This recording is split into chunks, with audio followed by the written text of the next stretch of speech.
السلام عليكم ورحمة الله وبركاته. ازيكم يا شباب؟ عاملين ايه؟ اتمنى تكونوا بخير. معاكم ميس رشا مدرسة الكيمياء. ان شاء الله هنحل كتاب افوكاترو في ثالثة ثانوي. المراجعة النهائية ان شاء الله هنزل لكم في كل بوكلت كده فيديو علشان تحلوا معايا، والفيديو كده مش هيتعدى يعني الساعة ان شاء الله. يلا كده نبتدي ان شاء الله كده.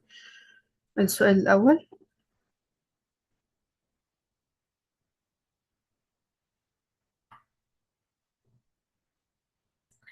أول حاجة بيقولي العنصر الأكبر في درجة الغليان ونص قطره بين عناصر السلسلة الانتقالية الأولى يمكنه تكوين سبيكة مع عنصر ممثل يقع في الدورة الثالثة يستخدم فيه. أول حاجة العنصر الأكبر في درجة الغليان ونص القطر. نمسك العنصر الأكبر في نص القطر.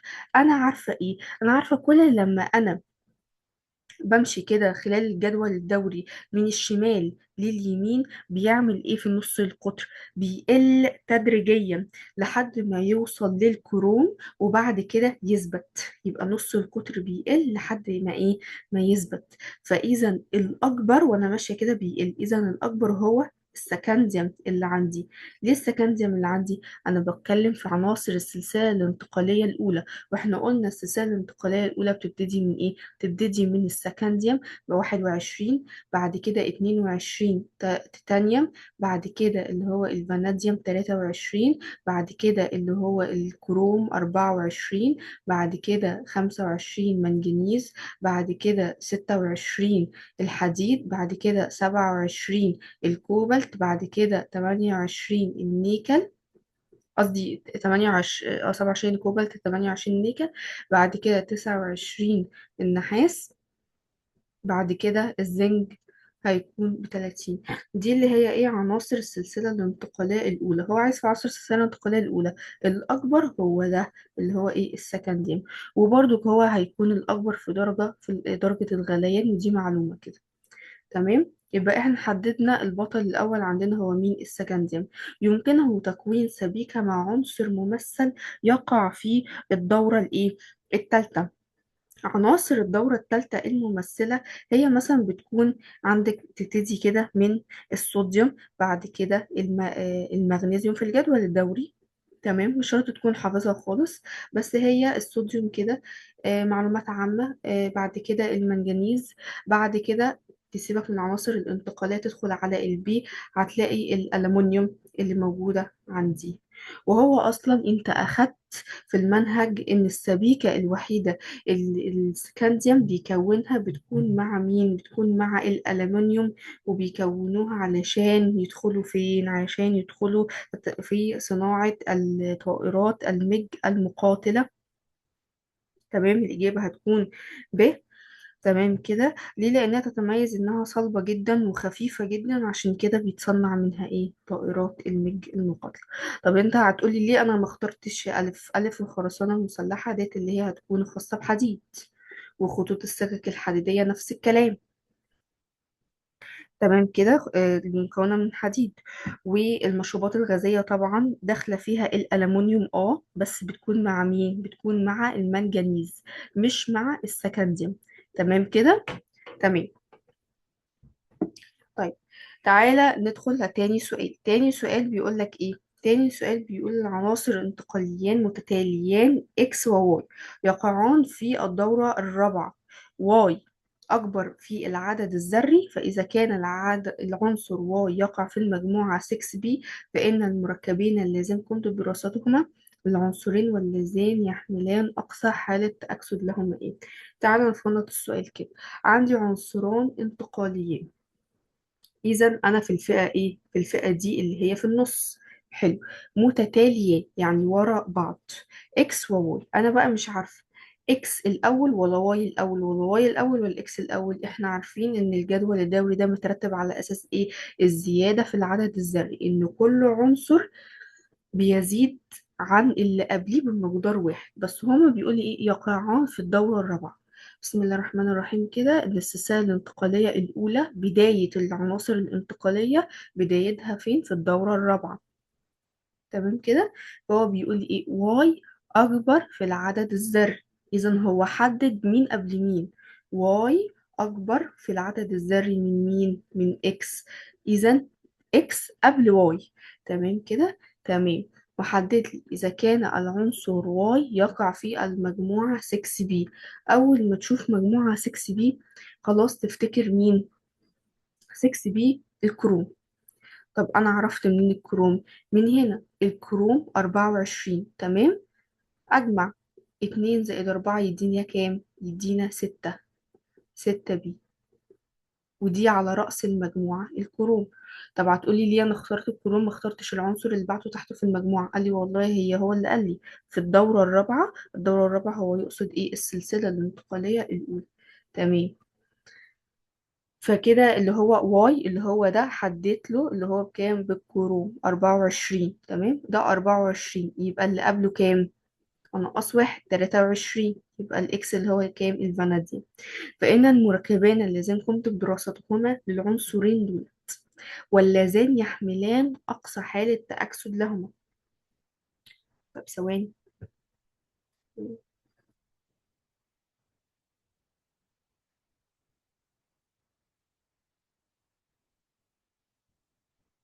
احنا كده قلنا خلاص حددنا اللي هو كروم وفاناديوم. مين الكروم؟ الواي. ومين الفاناديوم؟ اللي هو الإكس. هو عايز دولت عناصر في مركبات مشهورة احنا كنا مذاكرينها في المنهج. بتتكون من العناصر الكروم والفاناديوم ويحملان أقصى حالة تأكسد لهما. يبقى إذا كده أنا بتكلم في إيه؟ أنا بتكلم في مركبين مهمين جدا احنا درسناهم. بالنسبة للفاناديوم هتلاقي كده خامس أكسيد الفاناديوم معايا. تمام. وده ليه أنا اخترته بالذات ما اخترتش حد غيره؟ لأن ده بيحمل أقصى حالة تأكسد له. طب حد هيقول لي انا اعرف منين حالة التأكسد لهم؟ بقول له والله انا عندي الاتنين فاناديوم زائد 5 اضربها في الشحنة بتاعت الاكسجين -2. تمام. هتدينا الشحنة الكاملة هنا على المركب بصفر لان هو متعادل. اقول الاتنين في بتساوي، لا زائد هنا، 5 في -2 بسالب 10 بتساوي صفر. إذا الاتنين فاناديوم بيساوي 10 وديتها بعكس الإشارة. أقسم على الاتنين. أقسم على الاتنين. الفاناديوم بكام؟ بموجب 5. إيش عرفني إن دي أقصى حالة تأكسد له؟ عارفين قاعدة بتسمى إن أقصى حالة تأكسد هو بيوصل لها تجيبها بحاجتين. يا إما عندك من التوزيع الإلكتروني بتاعه. طالما الفاناديوم 23 في السلسلة الانتقالية الأولى التوزيع الإلكتروني الأقرب غاز خام اللي هو أرجون 18 تبتدي بعديه على طول ب 4s2 و 3 دي هتحط كام؟ والله هو الفاناديوم أصلا 23 ف 18 زائد 2 20. يبقى يتبقى كام؟ 23. 18 و2 يبقى يتبقى 3. هو أقصى حالة تأكسد يعني إيه؟ يعني فقد كل ما يملك. بيفقد كل حاجة هو بيمتلكها. فهنا أنا هفقد من ده وهفقد التلاتة من ده. 2 و3 فقدتهم يبقوا كام؟ يبقى الفاناديوم بوزيتيف 5. قاعدة في السريع كده. ومش بت... ومش شغالة على كل عناصر الجدول الدوري، لا هي شغالة على عناصر معينة. اللي هو ايه؟ أقصى حالة تأكسد دي بتتجاب من رقم المجموعة. يعني مثلا احنا قلنا رقم المجموعة بنجيبها ازاي؟ هو فاناديوم 23 رقم مجموعته 2 زائد 3 كام؟ 5. يبقى أقصى حالة تأكسده كام؟ بوزيتيف 5. طب هل الكلام ده ينطبق بقى على الحديد والنيكل والكوبالت اللي هو بعد المنجنيز؟ قال لك لا. ليه لا؟ لانه اصلا من بداية من هنا من الحديد بيبتدي ايه؟ بيبتدي هي طبعا الأوربيتالات 5، 1 2 3 4 5. يبقى في حديد توزيعه 26 يبقى أرقام 18 4 S2. 3 دي كام؟ 3 دي 6. فتتوزع 1 2 3 4 5 وهنا تتحط 6. إذا عدد الإلكترون المفردة 4. قال لك بيبتدي يحصل ازدواج تبع لقاعدة ايه؟ قاعدة هوند. تمام. غير المنجنيز، غير الكروم، غير الفاناديوم. فهنا بيبقى ليها قاعدة مختلفة، ما ينفعش تقول أقصى حالة تأكسد هو كده. ينفع، هي أصلا موجودة في الكتاب عندكم بوست في 6، بس دي تحت حالات قصوى، يعني مش اللي هو مش في الظروف العادية تلاقيها بوست في 6، مش بتفقد كل حاجة لديها. تمام. ليه؟ لأن بيحصل هنا ازدواج، صعب اللي أنا أفك الازدواجين دول. تمام كده. طيب، دي كانت إيه؟ ده كان بس اللي هو اللي على الخامس أكسيد الفانادي. يبقى كده إحنا إيه؟ إحنا شفنا خلاص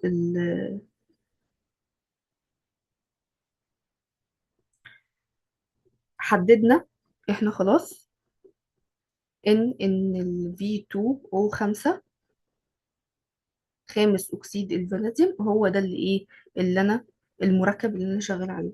طب في المركب التاني إحنا دارسين برضو في المركب التاني اللي إحنا حددناه اللي هو الكروم، في اللي هو إيه،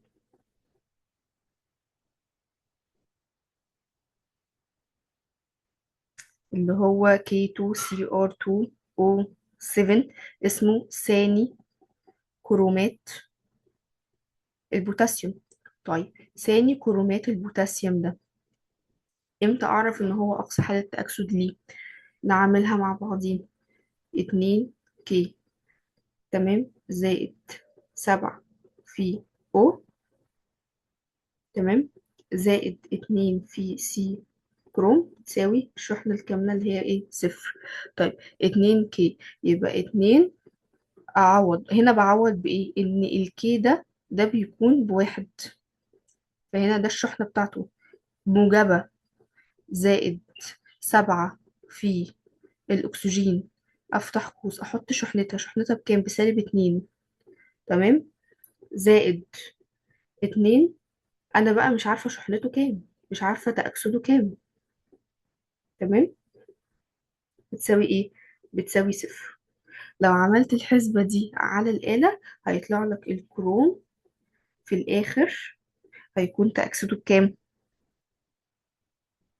ببوزيتيف 6، موجب 6. ده الكروم. واحنا قلنا برضو ان الكروم 24، يبقى مجموعته اجمع الاتنين على بعض يبقى 6. تمام. طالما هي 6 يبقى أقصى حالة تأكسده كام؟ 6، عشان هي ايه؟ من العناصر اللي قبل الإف. تمام كده.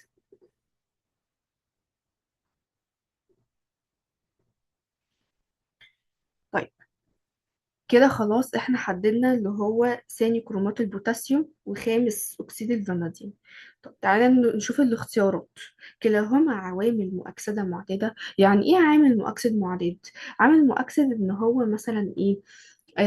انا هقول عامل مؤكسد ده ان هو بيدخل في المعمل، بنحضر منه. آه بيدخل يعني ككاشف في المركبات. بمعنى ايه؟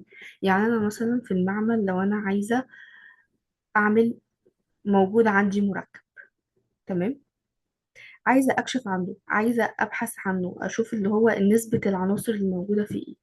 لو أنا حطيت عليه، هو مثلا كان بدأ التفاعل بلون إيه؟ بلون أحمر. تمام.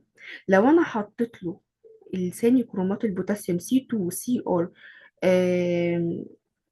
O7، تمام، هيتحول لي للون الأخضر. تمام. غير لونه، غير خواصه، يبقى اذا غير حالة تأكسده. اذا هو ده عامل ايه؟ عامل مؤكسد معداد.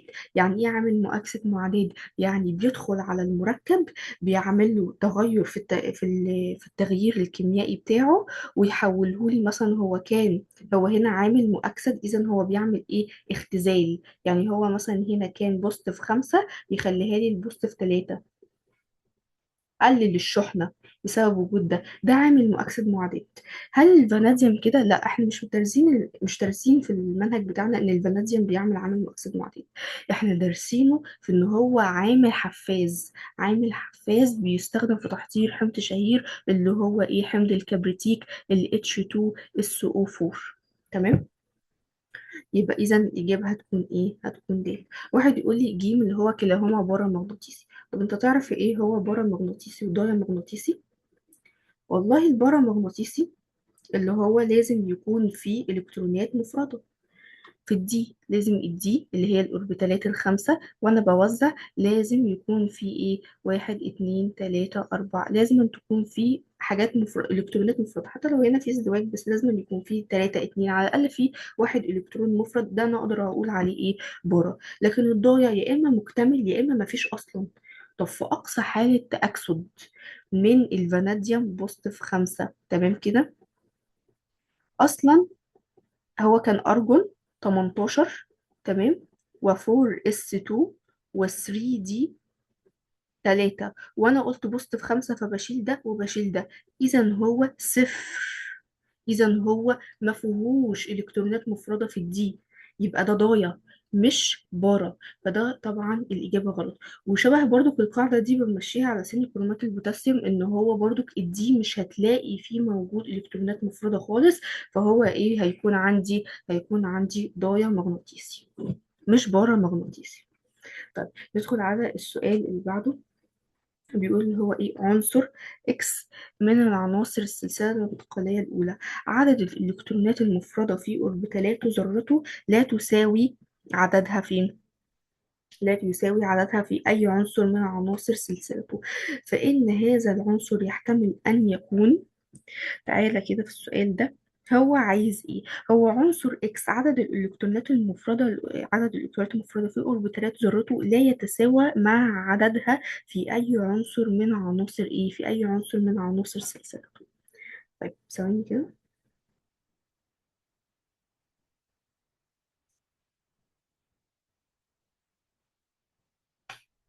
تعالى مع بعض نعد عدد الالكترونات المفردة اللي موجودة في المستوى الفرعي ال 3D. مبدئيا كده انا هعد ايه؟ انا هعد عدد الالكترونات المفردة اللي موجودة في ال 3D. بداية منين؟ هو قال لي السلسلة الانتقالية الأولى. نبدأ مثلا من السكندي. السكنديوم عندي 21، خلاص هو أرجون 18 أقرب غاز كامل. وبعد كده الفور، الفور اس 1،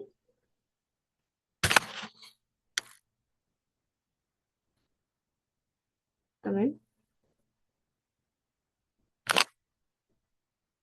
الفور اس 1، بعد كده ال 3، 4 اس 2 قصدي، بعد كده ال 3 دي ايه؟ ال 3 دي 1. تمام. كام الكترون مفرد؟ واحد. طيب نبتدي كده في التيتانيوم. التيتانيوم عندي كام؟ التيتانيوم عندي 22. نفس الكلام بس بزود في ال 3 دي ايه؟ 2. بس 3 دي 2 يبقى عندي 2 الكترون مفرد. طيب الفاناديوم 23، يبقى 3 دي 3، يبقى 3 الكترونات ايه؟ 3 الكترونات مفردة. الكروم خلي بالكم توزيع شاذ، محدش يقول لي 3 4، لا، هو بيتوزع ازاي؟ أرجون 18، 4 اس 1، 3 دي 5. إذا عنده 5 إلكترونات. تمام. نيجي اللي بعديه برضك المنجنيز عنده 5 إلكترونات مفردة في الصفحة دي.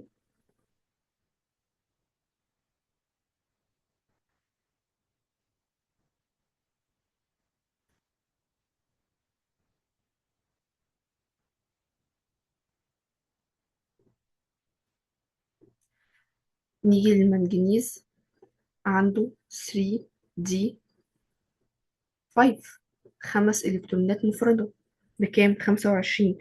بعد كده الحديد بيحصل فيه ازدواج، يبقى 3 دي 4، 4 إلكترونات مفردة. الكوبالت 27، أرجون 18، 4 اس 2، يبقى 3 دي كام؟ 3 دي 3 علشان فيه ازدواج، 3 إلكترونات مفردة.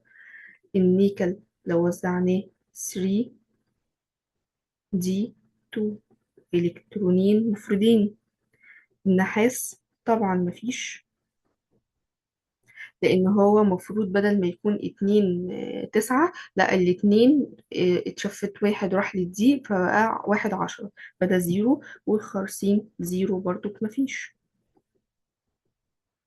تمام. فهو بقى بيقول لك ايه، لاحظت حاجة انت، ان الكروم والمنجنيز زي بعض خمسة. الكروم المنجنيز اهو والكروم زي بعض، فيهم خمس الكترونات مفردة. تمام. السكنديوم برضو والنحاس، لو احنا حسبنا ان الاس بس اللي هو هتلاقي برضو ان في الاس في هنا واحد وفي الاس في هنا واحد، فبرضو متشابهين. تمام. تمام. التيتانيوم والنيكل، النيكل برضو فيه اتنين. تمام. والتيتانيوم فيه اتنين. تمام. وهتلاقي برضو ان هنا في تلاتة وهنا في تلاتة في الكوبالت. تمام. وفين والفاناديوم. تمام كده. تمام. وإذا الوحيد، بص هنا برضو شفتنا على ده وشفتنا على ده وده أصلا ما فيهوش. إذا إن الحاجة الوحيدة اللي فريدة مين؟ هو بطل الحكاية، هو بطل القصة. الحديد. الحديد ده عنصر انتقالي، عدد الذري 26. تمام كده. تمام. فهو بيقول لي إيه بقى، تعالى بقى نحلل مع بعض الاختيارات بتقول إيه.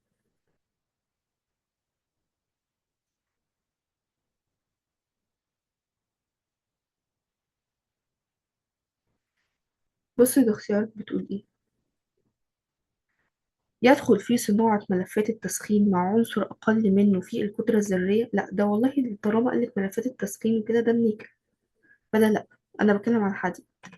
يستخدم أكسيد الثنائي لخفض طاقة التنشيط عند انحلال H2O2. والله الانحلال H2O2 ده أصلا اللي بيعمل كده ثاني أكسيد المنجنيز MnO2. تمام. مش الثنائي MnO، لا ده اللي بيعمل كده MnO2 هو اللي بيعمل انحلال H2O2، يبقى ده انا مش قصدي عليه.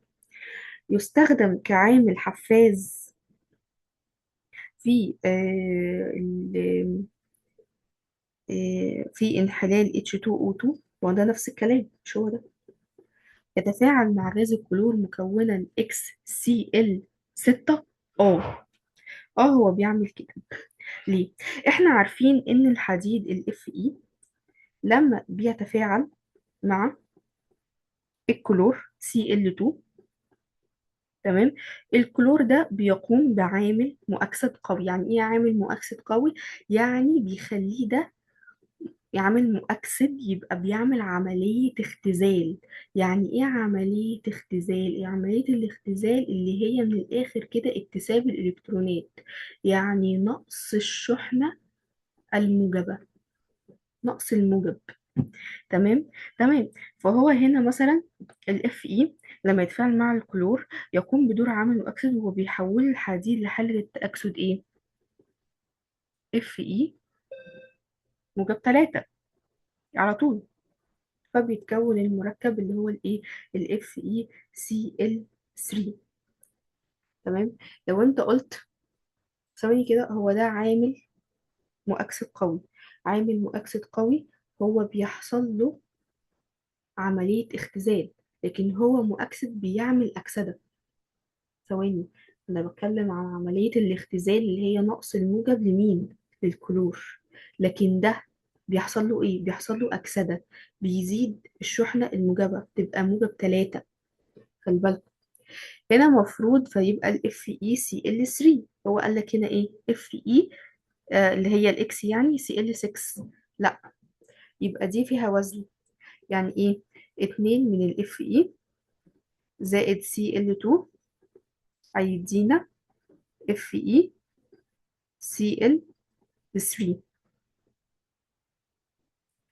هنا 3، أحط هنا 2 هتبقى 2. 2 في 3 ب6 يبقى هنا 3. 2 في 3 بكام؟ ب6. إذا هو ده، ده بالوزن يعني، بس هي. تمام. طب تعالوا السؤال رقم إيه؟ تعالوا السؤال رقم 4. السؤال رقم 4 بيقول يتشابه أول عنصر انتقالي خلي بالكم عشان السؤال ده فخ للناس اللي بتقع، الفرق ما بين العنصر في السلسلة ولا عنصر انتقالي. تعالى نفكه. يتشابه أول عنصر انتقالي في السلسلة الانتقالية الأولى مع آخر عنصر انتقالي فيها. بمعنى إيه الكلام ده؟ طيب، أول عنصر انتقالي عندي هو السكندي. ثواني كده، هو قال لي أولى، مش من دماغي والله، هي السكندي. السكندي فعلا من الأولى. تمام. آخر عنصر انتقالي، في ناس هتقولي زنك، هقول له غلط. الزنج ده مش عنصر انتقالي. ليه؟ لأن الزنج ده 30، عنده ال 4s2 مكتمل وال 3d 10 مكتمل، 10 مكتمل. 2 و10 هما مكتملين. لو أنا قلت زد ان بوزيتيف 2، حالة تأكسد عنده موجب 2، بشيل من ده، هيفضل برضك عندي الدي مكتمل. ده مش انتقالي. ليه؟ لأن في جميع حالاته تأكسده أو حالاته العادية بيكون مكتمل الدي اللي عنده. يبقى ده مش انتقالي. باخد اللي قبله على طول. إيه اللي قبله على طول؟ اللي هو النحاس، اللي هو 29. حلو. فهو إيه اللي بيتشابه؟ أول عنصر السكنديوم اللي هو 21 مع النحاس 29. طيب، تعالوا نوزع ونشوف. لو احنا وزعنا السكنديوم، والله السكنديوم هيكون موجود فيه ايه؟ السكنديوم هيكون موجود أرجون و4 اس 2 و3 دي 1. طب النحاس برضو أرجون، بس ال4 اس هتكون 1 وال3 دي هتكون كام؟ هتكون 10. تمام. ده عنده إلكترون مفرد هنا، وده عنده إلكترون مفرد هنا. والله ده اللي ايه؟ ده المتشابه. تمام. تعالوا نشوف كده الاختيار. كلاهما ضايع مغناطيسي في جميع مركباته. يعني ايه في جميع مركباته؟ بقول لك انا، جميع مركباته يعني عايز يقول لك حالات تأكسده ايه. يعني مثلا السكنديوم ده ملهوش غير حالة تأكسد وحيدة، وهي موجب تلاتة. تمام كده. لكن النحاس ده لا، ده ليه موجب واحد وليه موجب اتنين. تمام تمام. فلو انا قلت هنا في التوزيع الالكتروني موجب تلاتة، احنا قلنا الضايع ما يكونش فيه الكترونات مفردة خالص. يعني ايه الكترونات مفردة خالص؟ يعني تكون كلها مكتملة. ده الضايع. فموجب ما تكونش فيه الكترونات مفردة، يا اما تكون مكتملة يا اما تكون ما فيهاش خالص في الدي. فهنا تعالى نشوف كده. هنا لو قلنا موجب تلاتة، بنقص من ده وبنقص من ده، يبقى هنا صفر، اذا ده ضايع. تمام. انا هنا معاك في الضايع في السكندري. تعالى نشوف الكبر اللي هو النحاس. لو انا قلت هنا زائد واحد، يعني ايه؟ شلت من هنا الواحد، اتبقى لي ايه؟ اتبقى لي 10 مكتمل، اذا هو ضايع. طب تعالى نشوف موجب اتنين.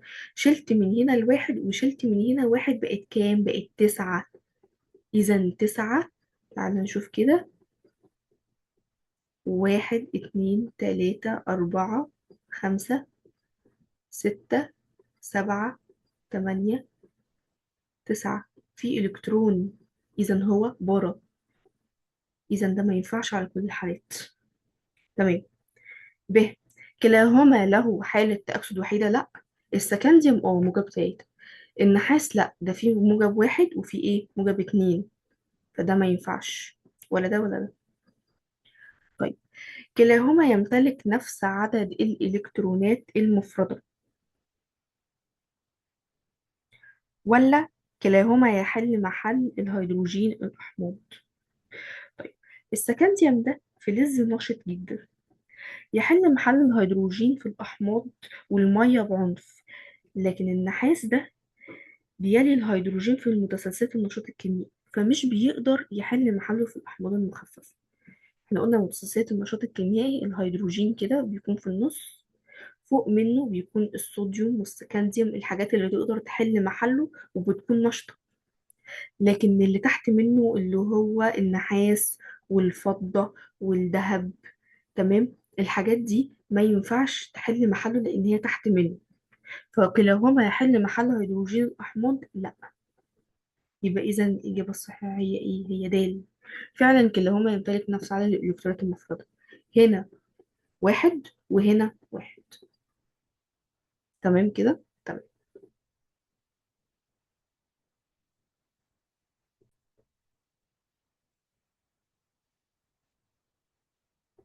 تعالوا كده نكمل في السؤال رقم 5. طيب. السؤال رقم 5 هنا بيقول إيه؟ في الرسم البياني التالي إذا علمت إن الإكس أكثر نشاطا من الواي. الواي ده اللي هو بيكون 26. مين العنصر اللي عدد الذري 26؟ هو الحديد، الاف اي. طيب. فعند وضع كتل متساوية، تمام. آه، هو باقي السؤال يعني بيقول لك ان هنا ان الاكس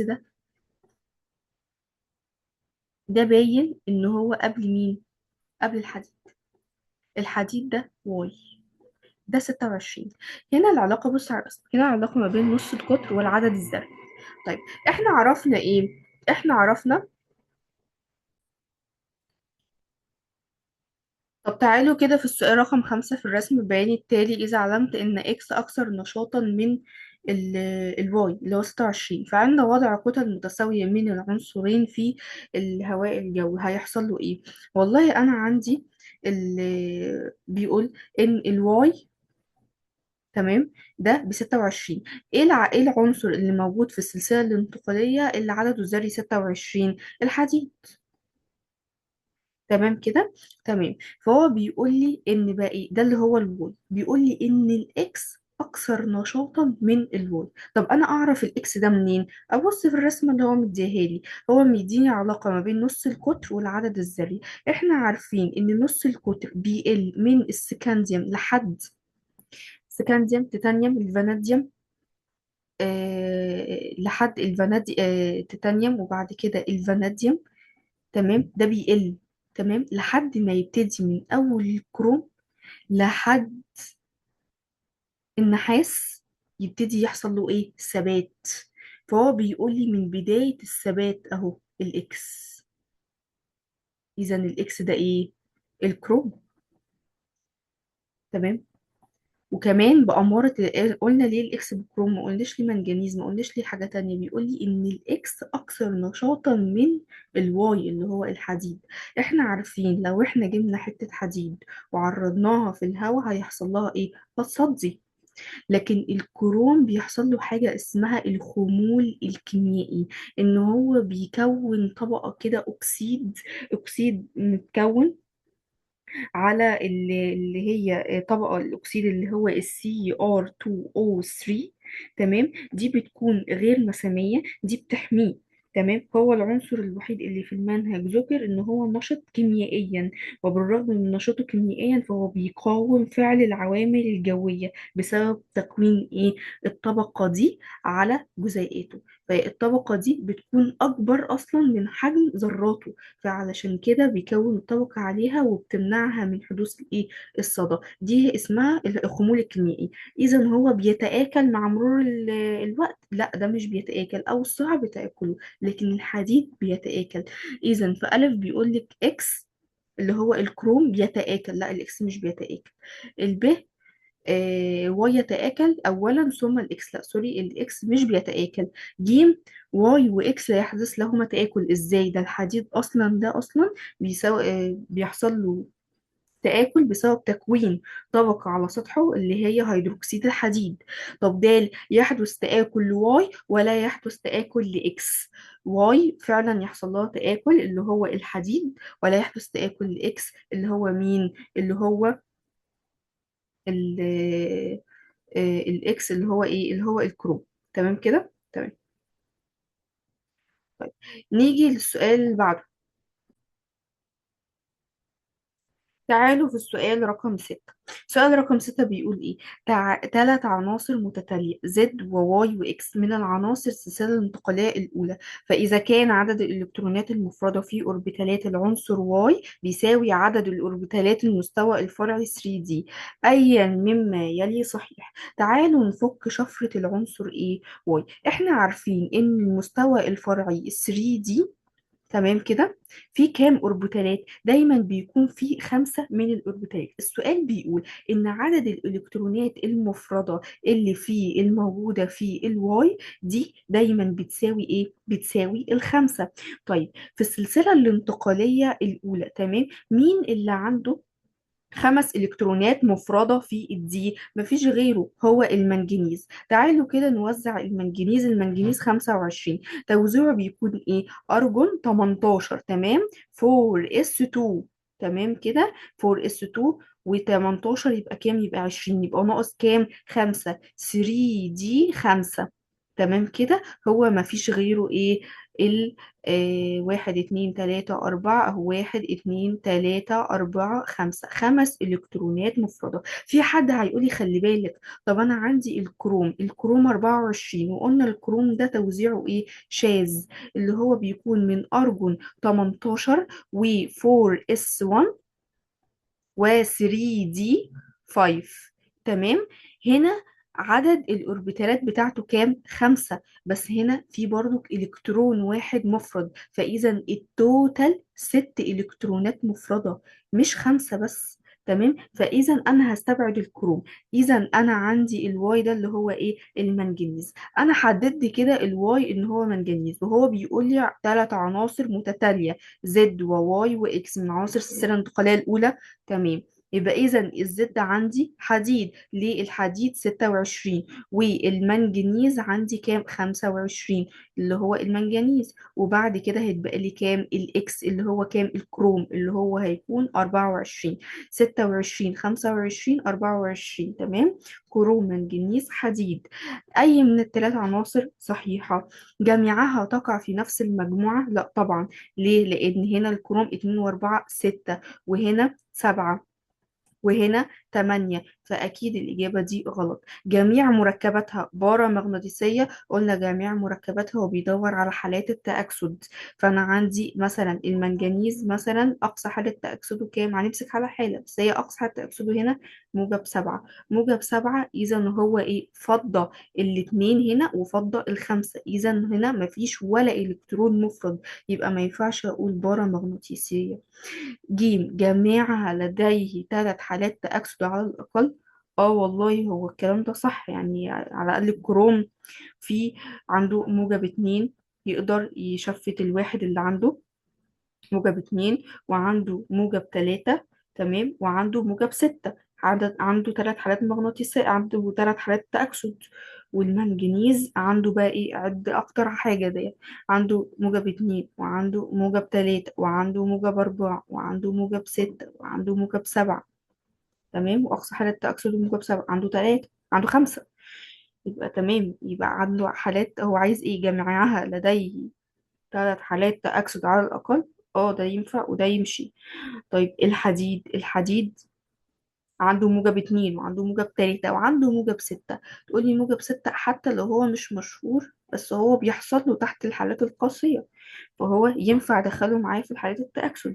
فإذا الإجابة دي إيه؟ صح كده. طب تعالوا نتأكد من نشوفها هي غلط ليه. جميعها لا تحتوي على أوربيتالات تمت الامتلاء في المستوى 3D. غلط. ليه؟ لأن الحديد ده توزيعه بيكون 3D 6، تمام. ده الحديد عنده أول أوربيتال في الدي مليان، في 2 مزدوجين. لما أنت ترتب كده 1 2 3 4 5، وحط 6، أهو ممتلئ ولا مش ممتلئ؟ ممتلئ، تمام. يعني جميعها لا تحتوي على الأوربيتال تمة الابتلاء، ما هو الحديد أهو احنا لسه قايلين أهو فيه مكتمل. فإذا ده إيه؟ ده ما ينفعش، تمام كده. تمام. طيب تعالوا يلا للسؤال اللي بعديه. سؤال رقم 7. بيقول أربع عناصر A و B و C ودي غير متتالية من العناصر السلسلة الانتقالية الأولى، فإذا علمت إن A و B يتشابهان في أن جهد تأينهما الثالث مرتفع.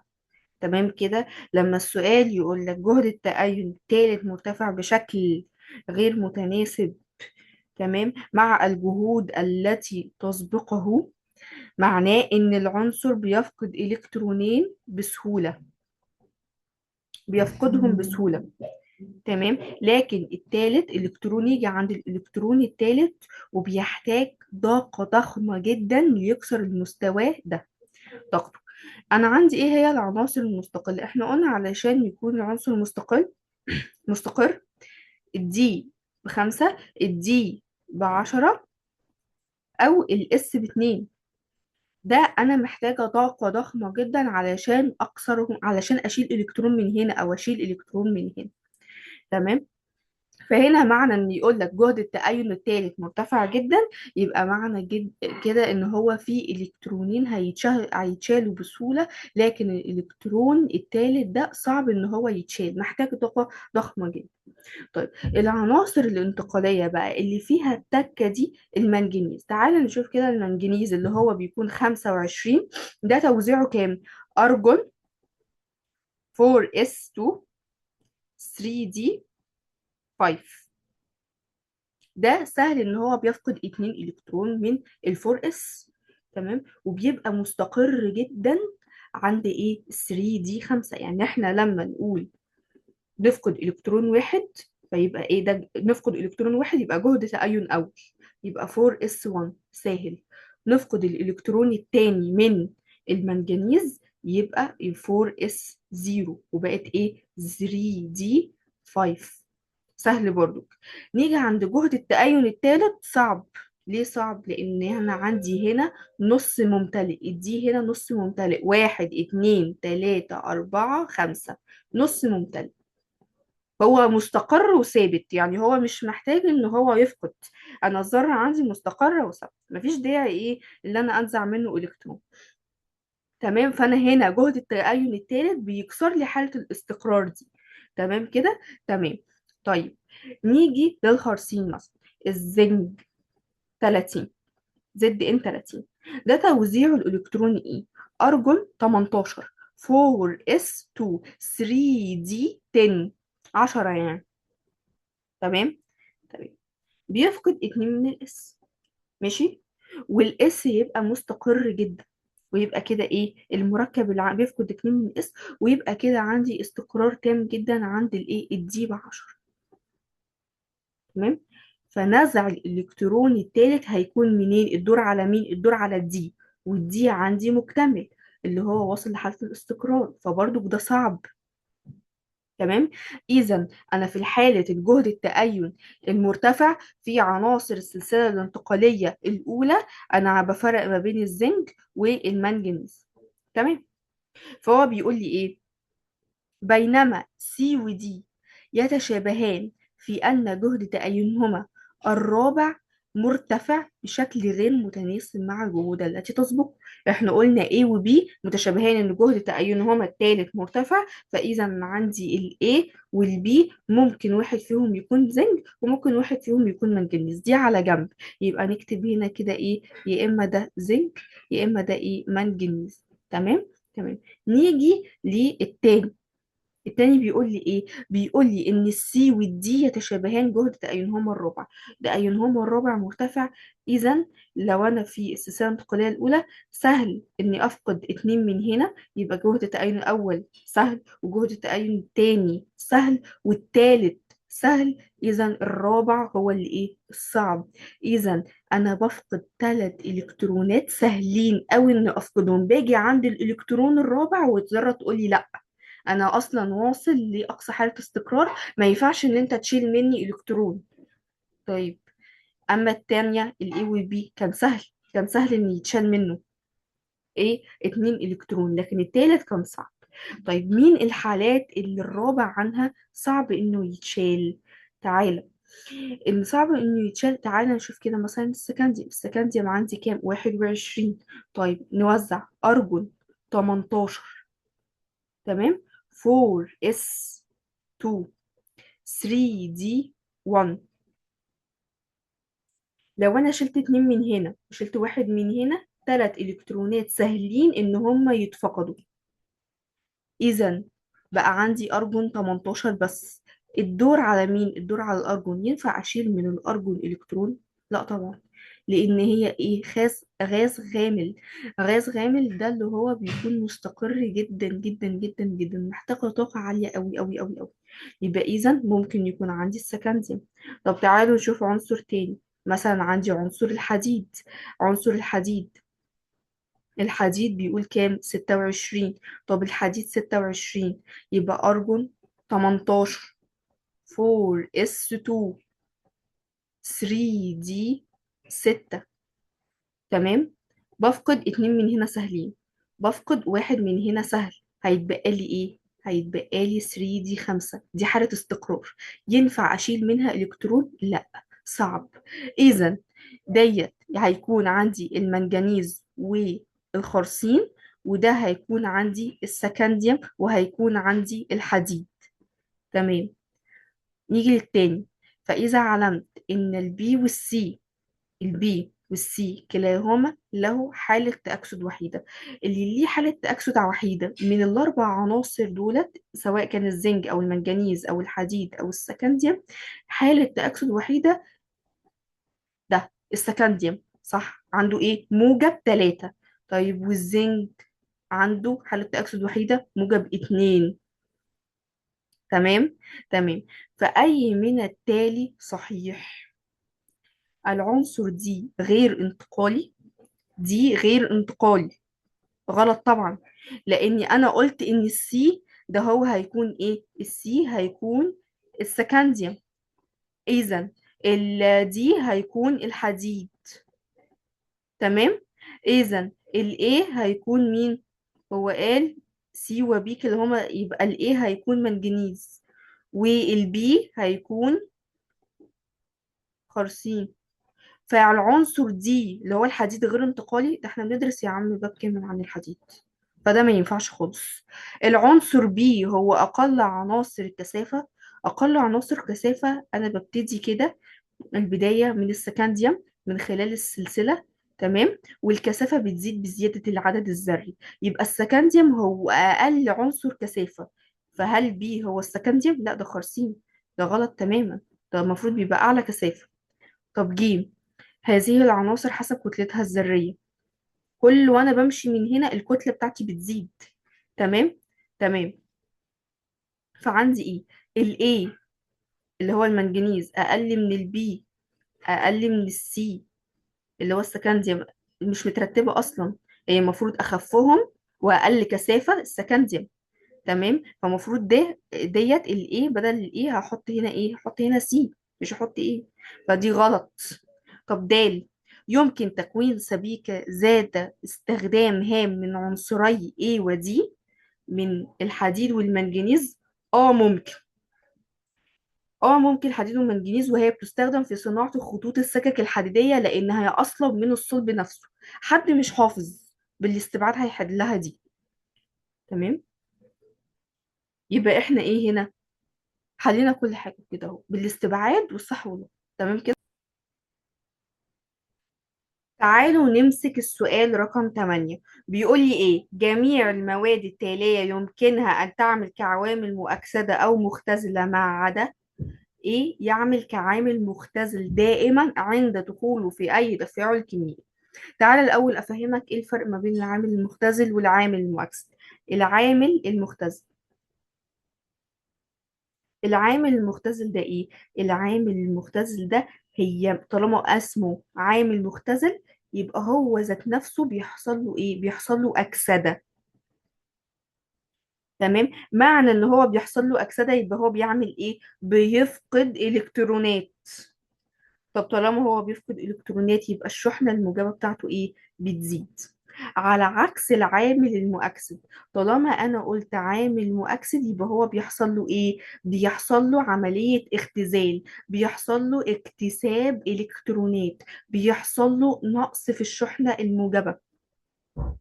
تمام. وفي عندي مواد بتلعب على الوينجين، بتشتغل كعامل مؤكسد وكعامل مختزل. وفي عندي مواد بتشتغل كعامل مختزل بس وكعامل مؤكسد بس. هو عايز ايه؟ هو عايز عامل مختزل بس. ايه هو العامل المختزل بس؟ تعال نشوف في الاختيارات. أول حاجة عندي الفانيديوم موجب 3. طيب فانيديوم موجب 3، احنا قلنا طبعا ده توزيع الإلكتروني أرجون 18. تمام. و 4s2 و 3d كام؟ 3d 3. تمام كده. ممكن يفقد 2 يكون موجب 2، ويكون كمان ايه؟ يكون كمان موجب 4، وكمان يكون ايه؟ يكون موجب 5، وكمان يكون ايه؟ موجب 3. هو قال لي حالته موجب 3. هو موجب 3، فهو حاجة من الاتنين، يا اما ايه يا اما ايه. عنده حالات تأكسد من موجب 2 لحد موجب 5.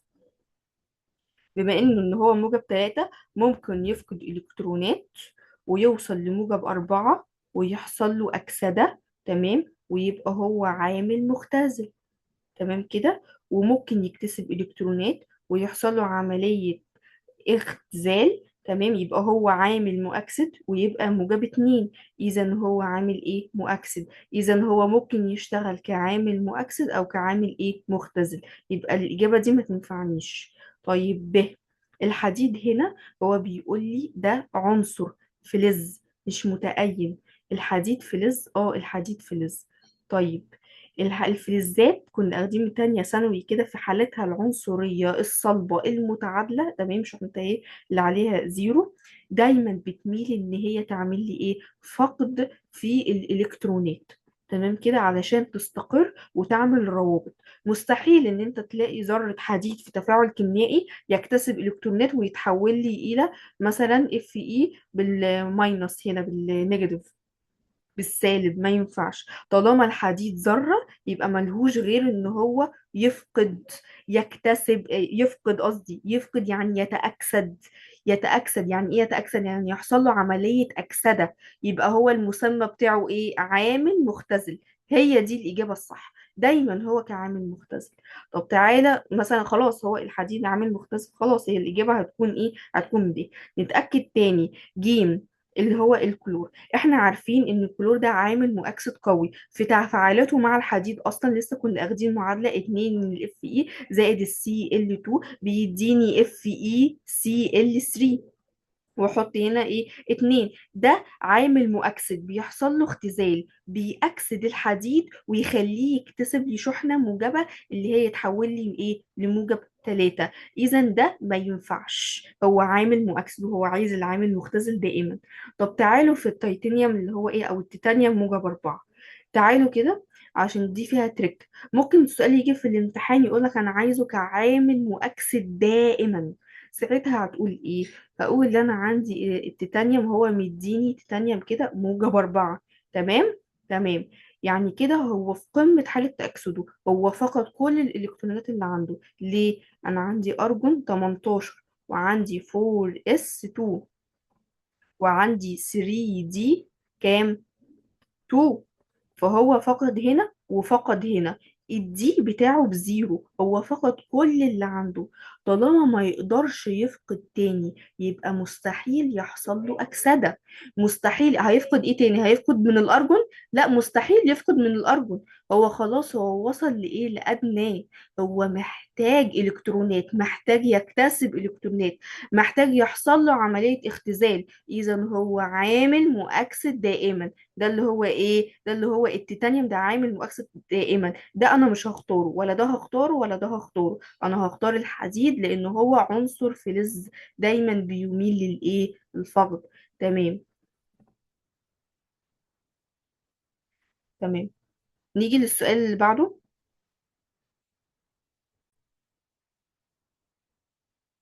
طيب في السؤال رقم 9 بيقول العنصر الوحيد في السلسلة الانتقالية الأولى الذي يحتوي على 5 مستويات فرعية فقط تمت الامتلاء بالإلكترون. طيب ده هنحلها ازاي؟ احنا عارفين ترتيب مستويات الطاقة الفرعية اللي هي ايه؟ اللي هي 1s، بعد كده 2s، بعد كده 2b، بعد كده 3s، وبعد كده 3b، وبعد كده ال 4s، وبعد كده ال 3d. تمام، علشان يكون المستوى تام الامتلاء يعني مليان على اخره، لازم الاس بيكون فيه ايه؟ فيه اتنين الكترون، والبي يكون فيه 6 من الالكترونات، والدي يكون فيها ايه؟ يكون فيها 10 من الالكترونات. تمام كده. تمام. طيب، قال لي ايه هنا بقى؟ قال لي قال لي ايه هنا بقى؟ ايه، نعد اول 5 مستويات فرعية ونشوف هيوصلونا لفين. يعني عندي 1 اس 2. تمام، ده كده ايه؟ ده كده مكتمل. خلاص انا هعمل كده علامة كده ان هو خلاص مكتمل. بعد كده 2 اس 2، بعد كده 2 بي 6، بعد كده 3 اس 2، بعد كده 3 بي 6. تمام، نقف لحد هنا كده ونشوف. احنا كده كملنا لحد ايه؟ 5 الكترونات، ادي واحد، ادي اتنين، ادي تلاتة، ادي اربعة، ادي خمسة. اول 5 اهو مستويات فرعية فقط تمت الامتلاء، ومجموعهم 18 الكترون. اللي هو ايه 18 الكترون؟ ده غاز الارجون، اي ار 18. تمام كده. تمام. مين العنصر اللي بعد 18 اللي بيفضل محافظ على 5 مستويات دولت بس؟ دلوقتي احنا هندخل على ايه؟ على المستوى الفرعي رقم 6، اللي هو عندي ترتيبه 4s. تمام كده. لو ال 4s اتملى وبقى باتنين الكترون، كده عدد المستويات المكتملة هتكون توتال كده 6، مش ايه؟ مش 5. يبقى علشان يفضل العدد 5، لازم المستوى الفور اس ده ما يبقاش مكتمل، يعني يكون في ايه؟ يكون في الكترون واحد بس مش اتنين، علشان احافظ على المستويات اللي عندي تكون 5 بس. تمام كده. في السلسلة الانتقالية الأولى احنا عندنا عنصرين بس توزيعهم بينتهي بالفور اس 1. مين؟ الشواذ اللي هم ايه وايه؟ اللي هم الكروم والنحاس. طب نيجي للكروم. الكروم ده توزيعه ايه؟ ارجون 18. تمام. 4 اس 1. تمام. 3 دي 5. تمام. والنحاس ارجون 18 و4 اس 1 و3 دي كام؟ 3 دي 10 10. تمام كده. نيجي في الكروم. عدد المستويات المكتملة هنا هو 5 بس. بتوع مين؟ الأرجون. هو فعلا عنده أرجون 4، أرجون 18، لأن الفور اس والثري دي مالهم نص ممتلئ مش مكتملة. طب نيجي في النحاس. النحاس 3 دي مكتملة. تمام، 3 دي هي 10 مكتملة، فلو ضفنا ال5 بتوع الأرجون يبقى النحاس عنده ايه؟ 6 مستويات مكتملة. منهم ال3 دي ايه؟ مكتمل. احنا قلنا ان الكروم مش مكتمل، لكن النحاس اهو مكتمل، فده هيبقى فيه 6 وده هيبقى فيه 5. تمام. 5 مستويات مكتملة. إذا إيه؟ إذا هو بيقول لي هل العنصر ده، بعد لما إحنا عرفنا طبعا إن بطل السؤال بتاعنا هو هيكون الكروم، وإحنا قلنا الكروم ليه؟ تمام. اللي هيبقى ألف محدود النشاط غلط. احنا لسه حالين حتى سؤال بيقول إن هو نشط كيميائيا، وبالرغم من إن هو نشط فإن هو بيحصل له حاجة اسمها الخمول الكيميائي، بيكون طبقة على سطحه علشان تحميه، فدي غلط. ب بيقول أقل عناصر السلسلة كثافة، برضو ب غلط. ليه؟ لأن السكانزيوم هو أقل العناصر كثافة. طيب ج شاذ في توزيع الإلكتروني، هو ده الصح، هو ده الأساس أصلا. ألف وجيم معا؟ لا، أنا مش ألف وجيم معا، لأن هو مش محدود النشاط، هو نشط كيميائيا فعلا. تمام. تمام. طيب نيجي على السؤال اللي بعده. السؤال اللي بعده رقم 10 بيقول إيه؟ بيقول عنصرين إكس وواي من عناصر السلسلة الانتقالية الأولى، كلاهما يكون أكسيد شهير صيغته اللي هو MO 2. تمام، فإذا كان XO2 يحتوي في المستوى 3D على إلكترونات مفردة بعكس ال YO2. بمعنى إيه؟ هو قال لك أنا عندي عنصرين X و Y. تمام كده. تمام. بيقول هنا إيه؟ بيقول إن هما صيغتهم العامة بتكون كده MO2. طب تعالي كده MO2 هنجيب منها ايه؟ هنجيب منها حالة تأكسد.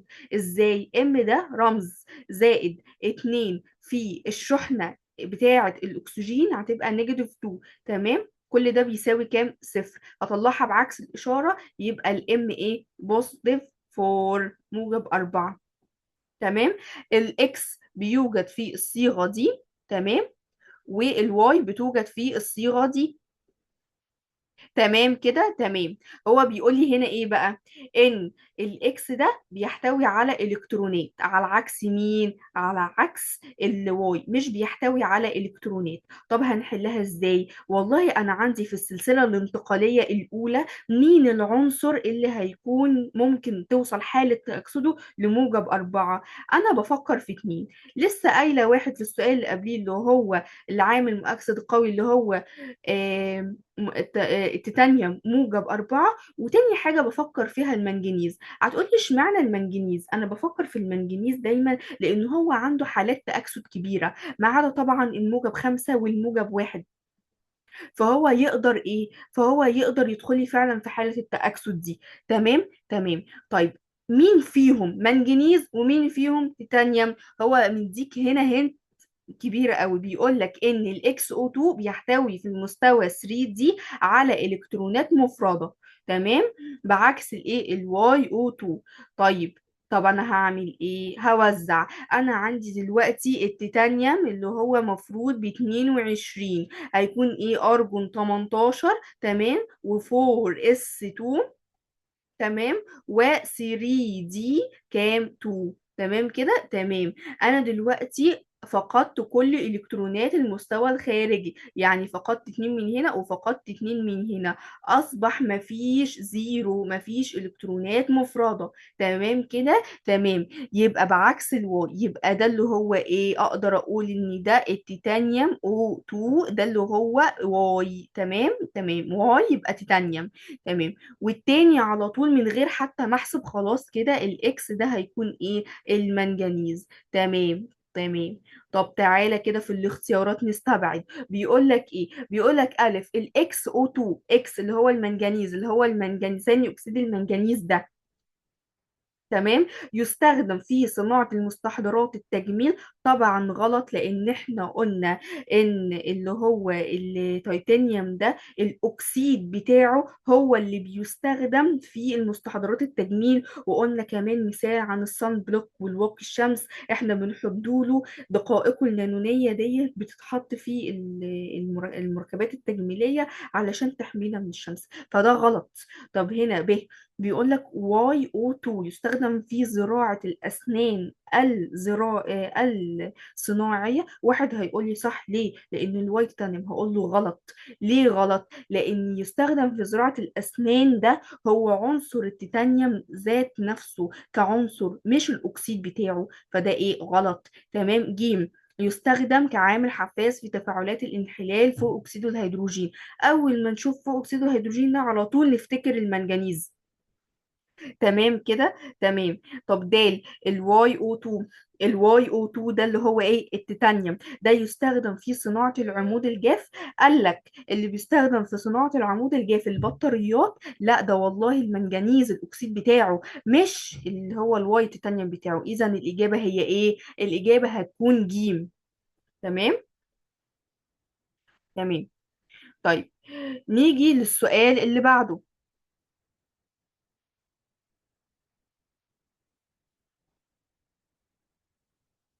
السؤال اللي بعده رقم 11 بيقول ايه؟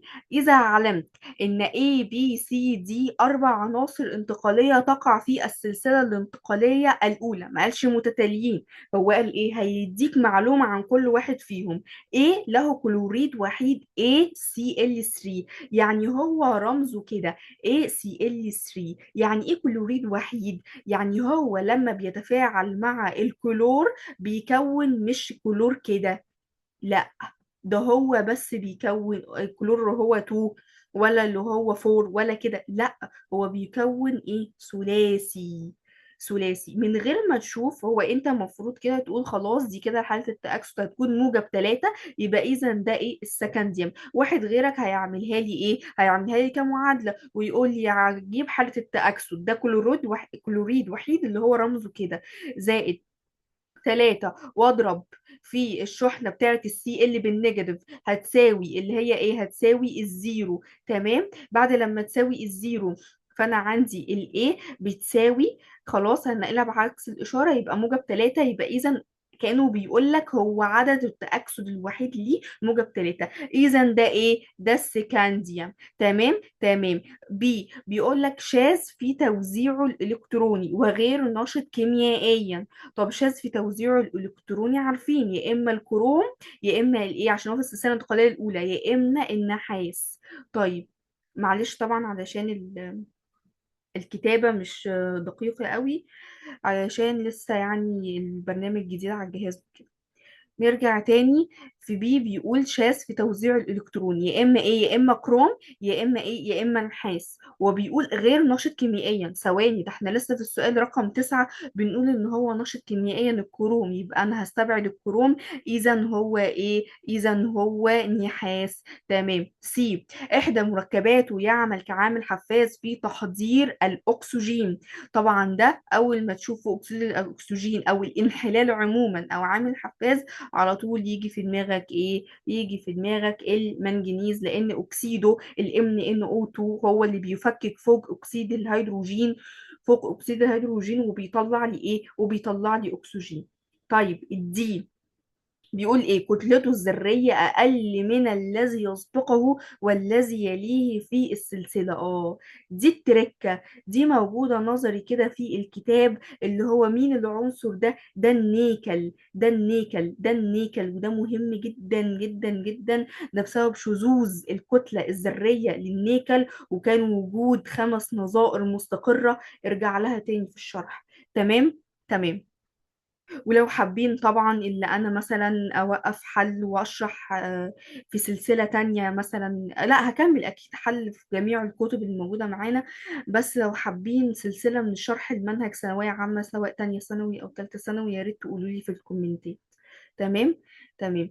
فهو بيقول لك ايه؟ نيجي بقى للسؤال. بعد لما هو قال لي هنت على كل واحد فيهم، قال لي تعالي هنا، ايه الترتيب الصحيح لهذه العناصر من حيث العزم؟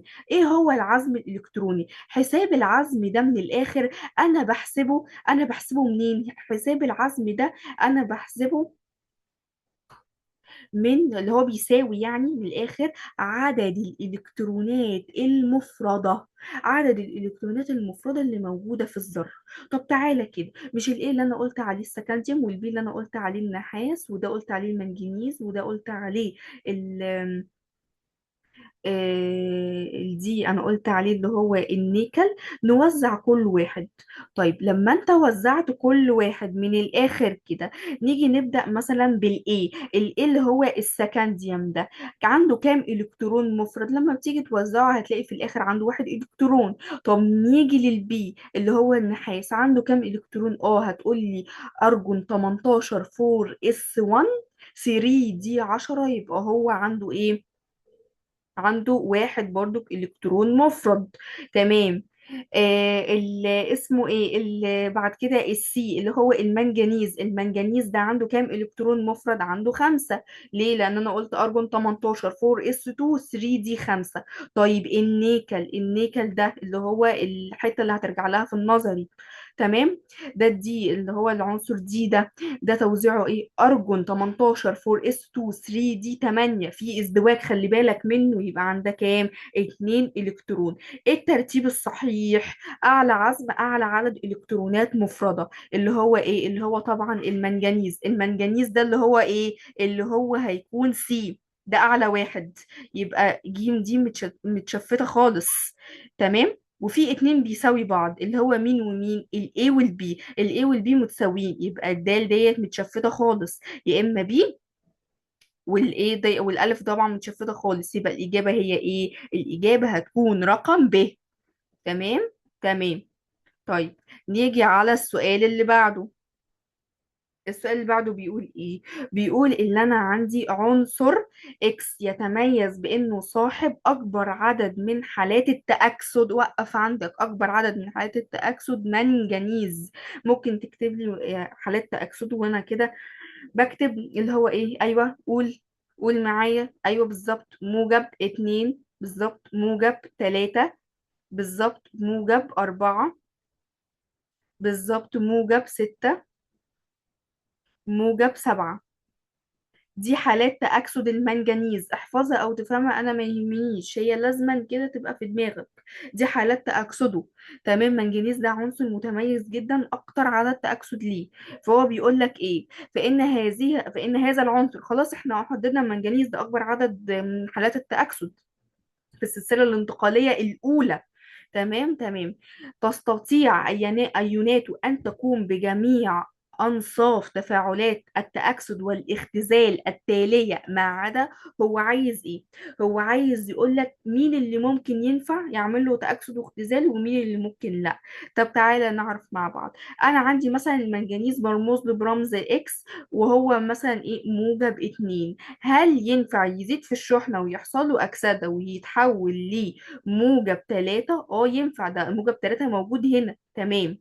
طيب ده ايه؟ ده في الاختيار ألف، يبقى الاختيار ألف معانا. طيب الاختيار ب، الاختيار ب بيقول ايه؟ ان الاكس ممكن موجب تلاتة، تمام، بقلل شحنته واحوله لاكس موجب اتنين فبيحصل له اختزال. هل ينفع؟ اه ينفع، ده موجود، موجب اتنين وموجب تلاتة موجودين. تمام. طيب نيجي لجيم. هل الاكس لو كان في حالة التأكسد موجب ستة، تمام، يزيد لي في الشحنة ويتحول لي إلى موجب سبعة؟ اه ممكن جدا، وحالة موجودة في المنهج اللي هي البرمنجانيت، اللي هو تحضير البرمنجانيت، اللي هو اسمها الكمان فور دي، كي ام ان نوفو برجمانيت متصل. اه دي عادي جدا، صح ينفع. لكن الدال وهي دي الإجابة، هل ينفع موجب أربعة تزيد في الشحنة وتكون موجب خمسة؟ والله موجب خمسة أدور هنا، لا أنا مش لاقي موجب خمسة. ما ينفعش، استحالة، مش موجودة. مش موجودة ومش مستقرة ومش موجودة. يعني هي ممكن موجب خمسة ممكن يفقد خمس إلكترونات، بس في الحالة العادية لا. احنا محتاجين حرارة ومحتاجين ضغط كبير قوي ومحتاجين ظروف قاسية جدا جدا جدا علشان نلاقي حالات التأكسد موجب خمسة دي. يبقى ما ينفعش. حتى لو انت بصيت في كتابك، أي كتاب موجود، هتلاقي إن الجدول بينط مرة واحدة من أربعة لستة. تمام، يبقى ده الإيه اللي هي ما تنفعش. تمام كده. تمام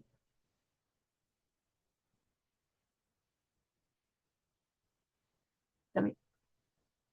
نيجي للسؤال رقم 13. بيقول لي ايه؟ بيقول لي عنصر انتقالي رئيسي يقع في العمود 9 من الجدول الدوري، فإن عدد الإلكترونات المفردة في أوربيتالات الأيون الثلاثي لهذا العنصر يتشابه مع عدد الإلكترونات المفردة للأيون الثلاثي لعنصر انتقالي يقع في العمود واحدة واحدة. بيقول لي العمود رقم تسعة. طيب أنا عندي العمود رقم تسعة ده اللي هو الكوبالت. واحد يقول لي عرفتيه منين؟ أنا هقول له والله الكوبالت 27. بجمع الرقمين دولت يطلع لي رقم المجموعة، هو فعلا في العمود رقم إيه؟ في العمود التاسع. تمام كده. تمام كده. طب توزيعه إيه؟ توزيعه أرجون 18. تمام. 4 اس 2. تمام. 3 دي كام؟ 27 كده، 20 يبقى هي كام؟ سبعة. تمام. الأيون الثلاثي هيكون إيه؟ أيون ثلاثي، يعني أنا بفقد كام؟ تلات إلكترونات. بفقدها من هنا اللي هو الفور اس 2، بفقد اتنين اللي هم السهلين اللي هم الخارجيين، وبفقد واحد من هنا. طب تعالى نرسم كده.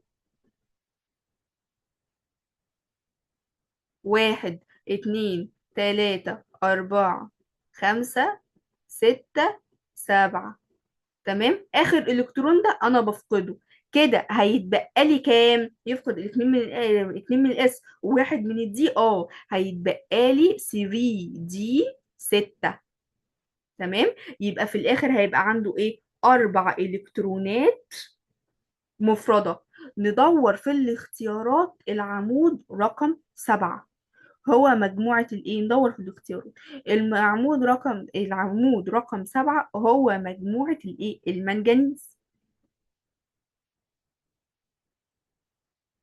تمام كده، تمام. توزيع المنجنيز الثلاثي، احنا لسه قايلين ان المنجنيز كام؟ 25. مجموعته كام؟ مجموعته 7. طيب، نجيب العنصر ده ونعمل له التوزيع المنجنيز الثلاثي. يعني انا بفقد من عنده كام؟ 3 الكترونات، اتنين سهلين من الاس، هيتبقى 5 فين؟ 5 موجودين في الدي، نشفت منهم واحد يبقى 3 الكترونات، يبقى كام؟ 3 دي 4. وده برضو عنده 4 الكترونات، ايه؟ عنده 4 الكترونات مفردة. يبقى الاختيار الصحيح رقم ب. انا ليه رحت بعيني على طول على ب؟ ليه؟ لان انا عارفه، انا شفت السؤال ده قبل كده. لكن انت مثلا هتفضل تجرب في الامتحان كل واحد هو ايه. ولو انت شايف السؤال ده قبل كده وحافظه، مش حافظه قصدي، حافظ فكرته، يعني انت عارف ان المنجنيز ده، انا اهم حاجه هقول لك انا حاجه، ان المنجنيز ده، تمام، 27. خلاص 27، 2 زائد لا، منجنيز ده 25، 2 زائد 5 كام؟ 7. طب مين اللي في مجموعة 6؟ ده كرو. 2 و4 6. طب مين اللي في 5؟ 2 و3 5، يبقى ده مين؟ الفاناديوم. طب مين اللي في 8؟ لا، العمود رقم 8 ده ممكن تقول 26، 2 و6، قول مثلا حديد. تمام كده، تمام. انا عايز ايه؟ اعمل موجب 3 لكل واحد. هل الموجب 3 لكل واحد هيساوي الكوبالت موجب 3؟ بس كده انت بتحدد العنصر بناء على موجود الاختيارات وتستبعد. تمام، بس طول ما انت حددت البطل بتاع السؤال اللي هو بيقول لك عنصر انتقالي يقع في العمود 9 من الجدول الدوري، ده اللي هو عمود 9، كوبالت 27، 2 7 9، ده هو الكوبالت ده. اشفت منه 3، ده كده يبقى فيه الكترونات. طب مين في دولت كده؟ انت فاهم قصدي؟ بس كده. طب نيجي يلا للسؤال اللي بعده. السؤال اللي بعده،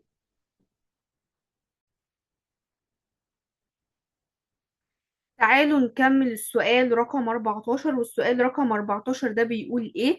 ده بيقول ان هو اذا علمت ان ايه عنصر انتقالي وبي عنصر ممثل، وكلاهما يدخل في صناعة الطائرات، فاذا كان عدد الالكترونات المفردة في اوربيتالات العنصر ايه تلت عدد ايه الالكترونات في المستوى الرئيسي، وعلموني على كلمة الرئيسي دي الاخير لعنصر البي، فهو ايه بقى؟ اي من الجمل دي صحيحة؟ بصوا من الاخر كده، تعالوا نفكها واحده واحده. ان الايه ده عنصر انتقالي، خلاص كده، عنصر انتقالي. وبي عنصر ممثل. واحنا قلنا صناعة الطائرات، طائرات بالذات الايه؟ الميج المقاتلة، برافو. تمام. مين اللي بيدخل فيهم؟ السكنديوم، من الاخر كده. ومين؟ والألمونيوم. تمام. علشان نتأكد، قال لك عدد الإلكترونات المفردة في أوربيتالات العنصر ايه هو ارجون 18 4 اس 2 3 دي 1. فهو 3 دي 1، فعدد الالكترونات المفردة في الاوربيتالات مفيش غير اللي هو في الدي، مفيش غير في ايه؟ الكترون واحد. تمام. بص بيساوي ايه؟ تلت ايه؟ بيقول تلت عدد الإلكترونات مستوى رئيسي اللي موجود في مين؟ في العنصر الممثل. طيب الألمونيوم ده، الألمونيوم احنا عارفين ان هو دورة تالتة. دورة تالتة بنحدد منين الدورة؟ من أعلى رقم جنب الإس اللي هو من دورة تالتة، يبقى اللي هو 3 إس. خلاص، تمام. 3 إس يبقى اللي بعديه ايه؟ 3 بي. تمام. واحنا قلنا الأقرب غاز خامل الهيليوم، يبقى بعديه 2. يبقى النيون بعديه كام؟ النيون 10. بيكون بعديه 3 اس. تمام كده. فتيجي 3 اس 2 و3 بي ايه 1. ده مستوى رئيسي اخير. في كام الكترون؟ في 3 فعلا. لقينا العنصر الالكترون ده هو التلت بتاع مين؟ بتاع اللي هو التلاتة. صح كده؟ يبقى انا فعلا سكنديوم والومنيوم. طب تعالوا في الاختيارات. سبيكة A و B تحافظ على مدنيتها في درجة الحرارة؟ لا. كلاهما أكسيد وحيد صيغته ده وده. صح. ليه؟ لأن أنا عندي السكنديوم مليون مرة عمالين نقول ملهاش غير حالة تأكسد بس موجب 3، ونفس الكلام الألمونيوم موجب 3. إذا البي هو الإيه؟ هو الصح. بس كده. طيب نيجي للسؤال اللي بعده. السؤال اللي بعده بيقول إيه؟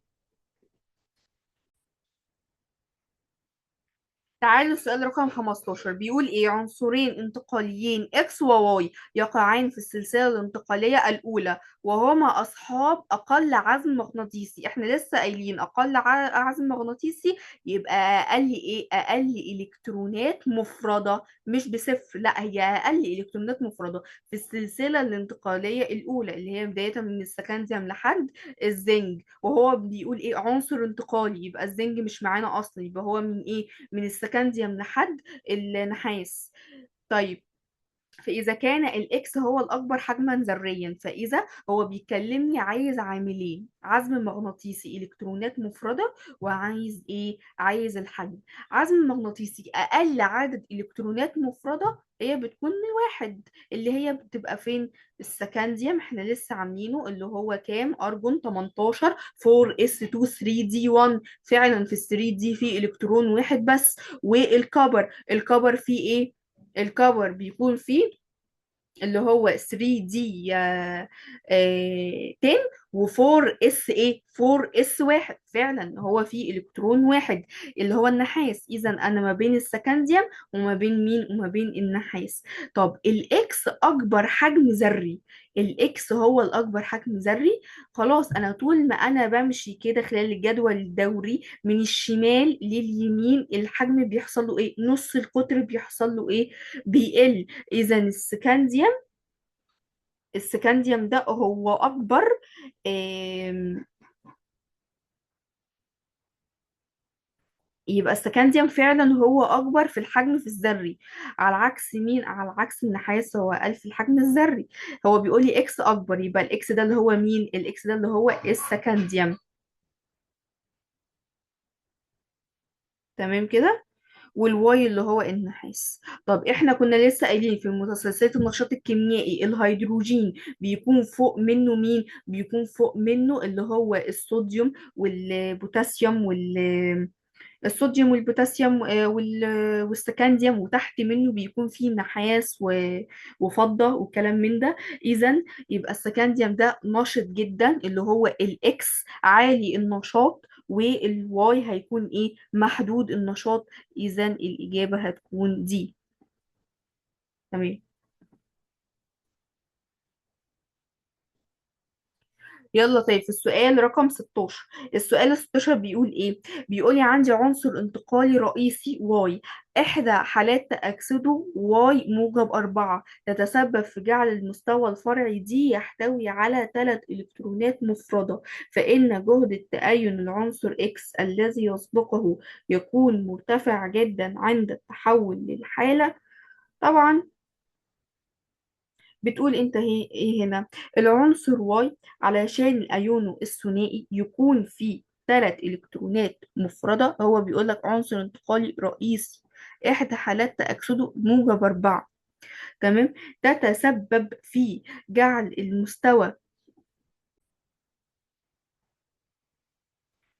طيب السؤال رقم 16. عنصر انتقالي رئيسي واي إحدى حالات تأكسده واي موجب 4. أنا كنت بحسبها موجب 2 عشان كده وقفت. بس هي واي موجب 4 تتسبب في جعل المستوى الفرعي دي يحتوي على 3 إلكترونات مفردة. طيب واي موجب 4. طيب واي موجب 4 احنا عندنا ايه؟ هو تتسبب في جعل المستوى الفرعي دي يحتوي على 3 إلكترونات مفردة. اهو. دي 3. تمام كده. تمام. واكيد طبعا لأقرب قياس خامل، علشان هي اصلا دي هتكون 3، فدي هتكون ايه؟ ارجون. تمام. 18. تمام كده. فهو بيقول لي موجب الايون بتاعها هو بيتسبب في جعل ان انا عندي 3 الكترونات مفردة فين؟ في الدي. طيب ديت في الحالة الأيونية. طيب في الحالة العادية أرجعهم لأصلهم. الأرجون تنزل زي ما هي. تمام. وبعد كده أكيد في هنا 4s، واختفت لما أنا أينتها، يبقى هي 4s 2. وهتكون 3 دي، هي كان مفروض 3 بس اتبقى 4، أنقص منها 2 فتتبقى 2، يبقى 3 زائد 2 بيدينا كام؟ بيدينا 5. حلو الكلام. تمام. ده التوزيع لمين؟ ده التوزيع للمنجنيز من آخر 25. تمام كده. هو بيقول لي إيه؟ بيقول لي فإن جهد تأين العنصر إكس اللي بيسبقه مباشرة، مين اللي بيسبق المنجنيز؟ 24. يبقى مين؟ الكروم هو الإكس.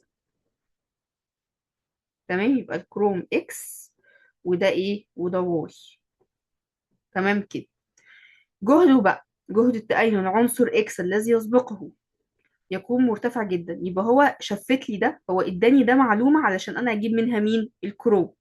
تمام.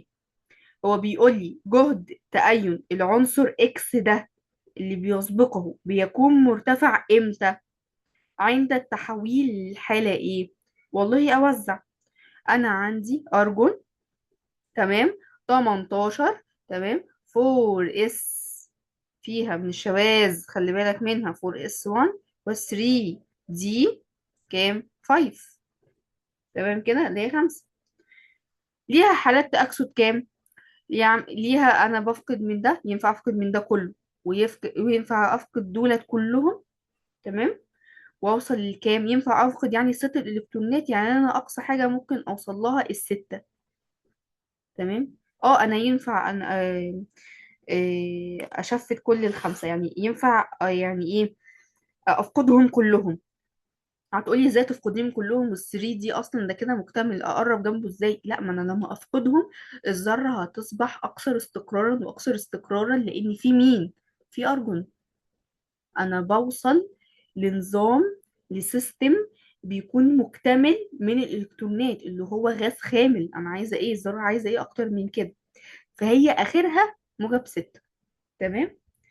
جهد تأينها بيرتفع قوي قوي قوي امتى؟ لما بتتحول من موجب 6 لموجب 3، لا لموجب 4، لا لموجب 6، لا.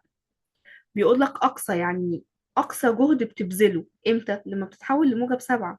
ليه؟ لأني أنا موجب 7 بضطر إن أنا أفقد من الأرجون، بضطر إن أنا أكسر الرابطة موجودة في الأرجون علشان أشيل منها إلكترون اللي هو السابع يعني.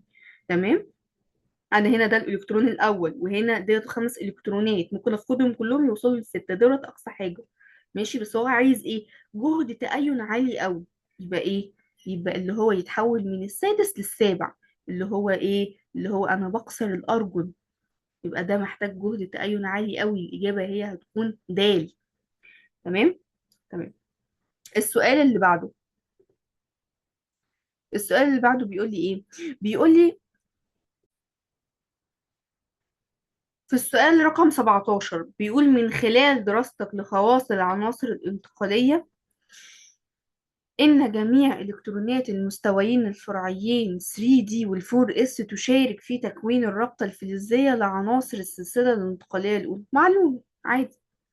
فهو بيقول لي فإذا كان لديك 3 عناصر Z و Y و X، وإذا علمت إن عدد الإلكترونات المشاركة في تكوين الرابطة في كل عنصر كالتالي: عنصر X عدد إلكترونات المستوى 3D بتساوي عدد الإلكترونات ال 4s.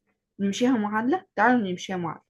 أول حاجة دي عناصر انتقالية. تاني حاجة من عناصر من السلسلة الانتقالية الأولى. إذا أولى فيها إيه؟ فيها 4s وفيها 3D. تمام كده. تمام. وال 4s دايما مكتمل إلا في الشواذ، وال 3D يا عم من 1 ل10. تمام كده. تمام. هو بيقول لك ايه؟ بيقول لك عنصر اكس، تعالى نمسك عنصر عنصر اكس عدد الالكترونات ال 3 دي، تمام، بتساوي عدد الالكترونات ال 4 اس المشاركة. نقول اتنين، لان هو دايما مكتمل باتنين، ونقول هنا اتنين فبيساوي بعض. مين ده؟ ده التيتانيوم. طيب نيجي للعنصر واي، عدد الالكترونات ال 3 دي 3 امثال ال 4 اس. والله انا عندي ال 4 اس باتنين، 3 امثال يعني اضرب في 3، 2 في 3 بكام؟ بستة. مين ده؟ ده الحديد.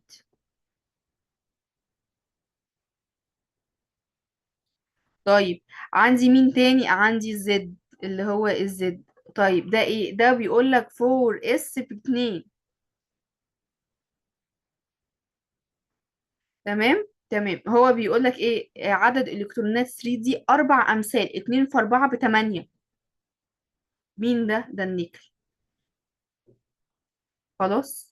لو انت دورت في الاختيارات هتلاقي مثلا كلهم لا، يعني 3 عناصر تقع في نفس المجموعة، لا، كل واحد مجموعة مختلفة. ال3 عناصر تحتوي على أوربيتالات تامة، 3 عناصر أوربيتالات تامة الامتلاء في المستوى الثري دي. لا، عندك اللي هو التيتانيوم مش تمت الامتلاء، دولت اتنين بس في الثري دي. العنصر ست هو أكثر عنصر انتشارا في الزيت اللي هو النيكل. طب أنا معرفش دي، أدخل على اللي بعديها. العنصر واي غير صالح في الاستخدام صورته النقية. مين العنصر واي ده؟ حديد. الحديد يا جماعة احنا قلنا من خواصه المعروفة في المنهج اللي هو ايه؟ اللي هو لين نسبيا في حالته النقية، وعشان كده ده مش بيستخدم ابدا وهو نقي. لازم يتعامل منه سبائك مع الكربون علشان يبقى اصلب ويبقى صلب، او مع المنجنيز لازم يتدخل في سبائك. تمام. وده اصلا احنا شغالين عليه في باب كامل، يعني باب الحديد. تمام كده يا شباب؟ تمام. السؤال اللي بعده. يلا نكمل كده. يلا نكمل. في السؤال 18 بيقول لي إذا علمت أن ال X2O3 وال Y2O7 وال ZO أكاسيد لثلاث عناصر انتقالية متتالية تقع في الدورة الرابعة، فإن ال X، تمام، إن ال X وال Y والزد دولت ايه العناصر اللي موجودة؟ في الحالة دي طالما هو مديني مركبات مجهولة، أحسب الحالة التأكسدية لكل واحد فيهم.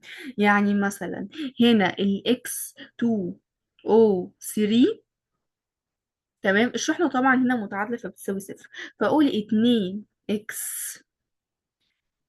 تمام، زائد 3 مضروبة في -2 هتساوي صفر. اعملها على الآلة، الاكس هتطلع عندي بكام؟ هو هنا اكس 2 او 3، الاكس هنا هتطلع عندي بموجب 3. ده الاكس. اه اكس 2 او 3، الاكس هتطلع بموجب 3. تمام. قال لك الواي 2 او 5، كنا قايلينه ده برضو بنفس الحسبة دي. الواي هيطلع لك بكام؟ بموجب 5. تمام تمام. والزد او، طبعا ان الاو بنيجاتيف 2 اللي هي بسالب 2، يبقى الزنك هتكون ايه؟ هتكون عندي بوزيتيف 2، موجب 2. حالتها التأكسدية كام؟ موجب 2. من الاخر مين مين المركبات دي؟ الواي ده الفاناديوم، من الاخر يعني. طالما هو ايه ده؟ لا ده هو مش 5، لا ده هنا ده 7. انا اسفة جدا. وطالما ده 7 هيكون أقصى حاجة عندي موجب 7 لما انت تعملها على الآلة يعني. فيبقى مفيش غير المنجنيز، فأنا عندي هنا منجنيز منجنيز منجنيز، يبقى دي بتشفلها خالص، دي غلط. تمام. الإكس عندي موجب 3، اه ممكن تكون كروم، ما ينفعش تكون تيتانيوم طبعا. اه لا، ينفع تكون تيتانيوم عادي عشان التيتانيوم فيه 4 إلكترونات أخوارة، وهنا كروم. نيجي للزد. طيب الزد عندي بموجب 2. طيب الزد لما بيكون بموجب 2 بيكون يا إما حديد يا إما حديد يا إما نيكل، ممكن برضو إيه، ممكن تكون حديد. تمام. بس هو عايز إيه، عايز أكاسيد لعناصر انتقالية متتالية. فتيتانيوم، منجنيز، حديد، لأ دي مش متتالية. طيب كروم، منجنيز، نيكل مش متتالية. طيب الدال تيتانيوم، فاناديوم، كروم، 22، 23، 24 ممكن. كروم 24، 25، 26. الإجابة إيه؟ الإجابة هتبقى ج. ليه؟ حالة التأكسد هي اللي تحكم. تمام. يبقى شوف ديت، بس بيقولك إيه اللي أنا متشطبة عليها، دي متتالية، دي مهمة جدا، لازم تقرا السؤال للآخر. تمام. رقم 19، السؤال اللي قبل الأخير، بيقول لي إيه؟ ادرس الشكل المقابل. أول ما الشكل، سيبك من الحاجات دي وبص على الشكل على طول. هو كاتب لي هنا عدد الإلكترونات الموجودة في ال 3D، والعدد الذري، وسي ودي وبي وإيه. طيب تحليل الرسم. احنا بنشوف ايه لما احنا نحلل الرسمة دي؟ احنا بنلاحظ كده وجود ثبات عند النقطتين السي والدي، وبرضو في ثبات ما بين الاي والبي ديت، اول ما احنا لاحظناها خالص. ثبات من ناحية ايه؟ من ناحية العدد الذري، لأ ده عدد الذري أكبر من العدد الذري ده، أكبر من ده، أكبر من ده. تمام. بس الثبات فين؟ الثبات واقف عند عدد الإلكترونات. عايز يقول لك إيه؟ إن عدد الإلكترونات اللي موجودة في ال 3D للعنصر C وللعنصر D، تمام، متساويين. مين العنصرين اللي في السلسلة الانتقالية الأولى اللي عندك ال 3D الإلكترونات اللي فيهم متساوية؟ مفيش غيرهم. الكروم اللي هو كان المفروض يبقى 3D 4 بس ما رضاش وأخد الإلكترون من 4S، والمنجنيز. مفيش غيرهم. حلو الكلام. تمام. يبقى مفيش غير الاتنين دولت الموجودين فين، في السي والدي. طيب نيجي للحاجات التانية. ال A وال B عدد الإلكترونات اللي في ال 3D. طيب انت عندك بيقولك ان العدد الذري لل A وال B اقل من عدد الذري للكروم والمنجنيز. اذا انا كده عندي في السكنديوم، وعندي 22 تيتانيوم، وعندي فاناديوم، عندي الثلاثه دول. لو انت قلت لي التيتانيوم عنده 2 و2، والفاناديوم عنده 2 و3، مش شبه عدد الالكترونات، بس هما موجودين يعني.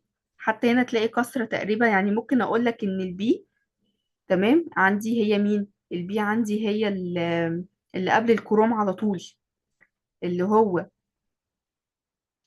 23 اللي هو الفاناديوم، والاي اللي هي هتكون عندي مثلا التيتانيوم. تمام كده. تمام. طيب انا عملت ليه كده؟ هو بيقول الترتيب الصحيح لهذه العناصر من حيث الالكترونات المفردة. حلو. لما توزع كل واحد، الكروم بيبقى عنده كام؟ بيبقى عنده 6 إلكترونات. تمام. المنجنيز لما توزعه هيكون عنده كام؟ هيكون عنده 5 إلكترونات. تمام. الفاناديوم لما توزعه هيكون عنده 3 إلكترونات. تمام. التيتانيوم لما توزعه هيكون عنده إلكترونين. يبقى أقل واحد التيتانيوم، أقل واحد هو A B C D. تمام. الإجابة. طيب في الجزء بي بيقول لك ايه؟ اي من الاتي صحيح بعد دراسة الشكل البياني جيدا؟ هل جهد التأين اقل، ولا هنا في الحجم الذري، ولا دولة ضايع، ولا جهد التأين؟ هو ما جابليش سيرة جهد التأين. هو قال لي علاقة ما بين عدد الإلكترونات وما بين عدد ذري. عدد ذري، أنا كل لما بمشي كده في الجدول الدوري اللي بيحصل نص القطر بيحصل له إيه، والحجم بيحصل له إيه، نص القطر بيقل، عشان هنا أكبر حاجة. إذا ال A أكبر من ال B أكبر من ال C في الحجم الذري. الخاصية المؤكدة هنا هي الحجم الذري، علشان هو ترتيبهم A ثم ال B ثم ال C في الحجم الذري. تمام كده؟ تمام. السؤال اللي بعد، نيجي للسؤال الأخير اللي هو السؤال رقم 20. بيقولك من خلال المركبات التالية خامس أكسيد الفاناديوم، من غير ما أكمل خامس أكسيد الفاناديوم ده، الفاناديوم ده هيكون تأكسده موجب 5. موجب 5 يعني إيه موجب 5؟ يعني هو فاقد كل الإلكترونات في المستوى الأخير، من خلال هو أصلا توزيعه الإلكتروني 4s2. تمام. و 3da و 3d5. تمام كده. فهو فقد الاتنين اللي هنا، وفقد الخمسة، وفقد التلاتة اللي هنا، بقى 5. إذا هي أول اختيار إيه؟ مادة ضاية مغناطيسية، وإحنا قلنا اللي هو تستخدم كعامل حفاز في صناعة حمض شهير اسمه حمض الكبريتيك. كده إحنا خلصنا البوكلت ده. هنزل لكم بوكلت تاني بكرة إن شاء الله. يا ريت تعملوا اشتراك في القناة عشان يوصل لكم كل جديد، ويا ريت تكتبوا في الكومنتات إيه تحبوا الكتب اللي أنا أشتغل منها، او اشرح لكم، ابدا لكم في سلسله جديده في شرح المنهج، تحبوا ايه. ويا ريت تعملوا اللايك والشير. شكرا.